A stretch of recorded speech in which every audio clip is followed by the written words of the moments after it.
अक्लमंद हंस। एक घना और विशाल पेड़ था। उस पर बहुत सारे हंस रहते थे। उनमें एक हंस सबसे ज्यादा समझदार और दूर की सोच रखने वाला था। सब उसे आदर से ताऊ कहकर पुकारते थे। एक दिन ताऊ ने देखा कि पेड़ के तने पर एक छोटी सी बेल उग आई है और धीरे धीरे ऊपर की ओर लिपट रही है। उसने तुरंत बाकी हंसों को बुलाकर कहा, देखो भाइयों, इस बेल को अभी के अभी उखाड़ दो। यह छोटी सी बेल एक दिन हमारी जान के लिए खतरा बन जाएगी।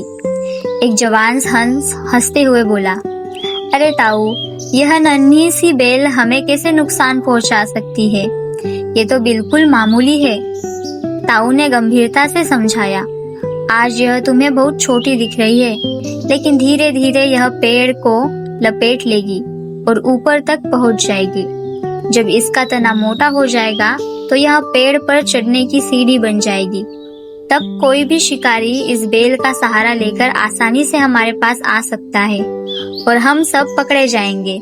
लेकिन बाकी हंसों ने ताऊ की बात को हल्के में ले लिया। किसी ने कहा, ताऊ हमेशा छोटी बात का पहाड़ बना देते हैं। दूसरे ने हंसते हुए कहा, यह बस अक्ल का रोब झाड़ने के लिए कहानियां गढ़ाते हैं। किसी ने भी ताऊ की बात को गंभीरता से नहीं लिया। समय बीतता गया, बेल बढ़ती गई, तना मोटा होता गया और सचमुच वह पेड़ पर चढ़ने की सीढ़ी बन गई। अब शिकारी के लिए ऊपर पहुंचना आसान हो गया। ताऊ की बात सच साबित हुई, लेकिन अब बहुत देर हो चुकी थी। बेल इतनी मजबूत हो चुकी थी कि उसे काटना हंसों की बस की बात नहीं रही। एक दिन सभी हंस दाना चुभने बाहर गए हुए थे। उसी समय एक बहेलिया उधर आ निकला। उसने पेड़ पर बनी बेल देखी और उसी के सहारे ऊपर चढ़ गया। उसने पेड़ पर जाल बिछा दिया और चला गया। शाम को सारे हंस लौटकर आए और पेड़ पर उतरते ही जाल में फंस गए। सब फड़फड़ाने लगे, लेकिन निकल नहीं पाए।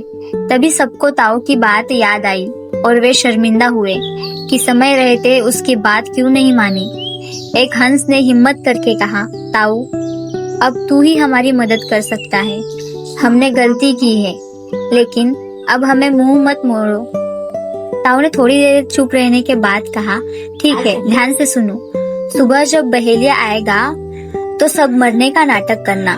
जाल में पड़े पड़े बिल्कुल हिलना मत। जब बहेलिया सोचेगा कि तुम सब मर चुके हो तो वह तुम्हें एक एक करके नीचे जमीन पर फेंकता जाएगा। तब भी मरे जैसे पड़े रहना। जैसे ही वह आखिरी हंस को नीचे रखेगा, मैं सीटी बजाऊंगा। सीटी सुनते ही तुम सब एक साथ उड़ जाना। अगली सुबह बहेलिया आया। हंसों ने ठीक वैसा ही किया जैसे ताऊ ने समझाया था। बहेलिया सचमुच उन्हें मरा समझ बैठा और एक एक करके नीचे गिराता गया।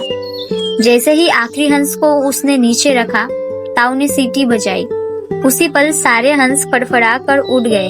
बहेलिया हैरान होकर बस उन्हें आसमान में उड़ता देखता रह गया।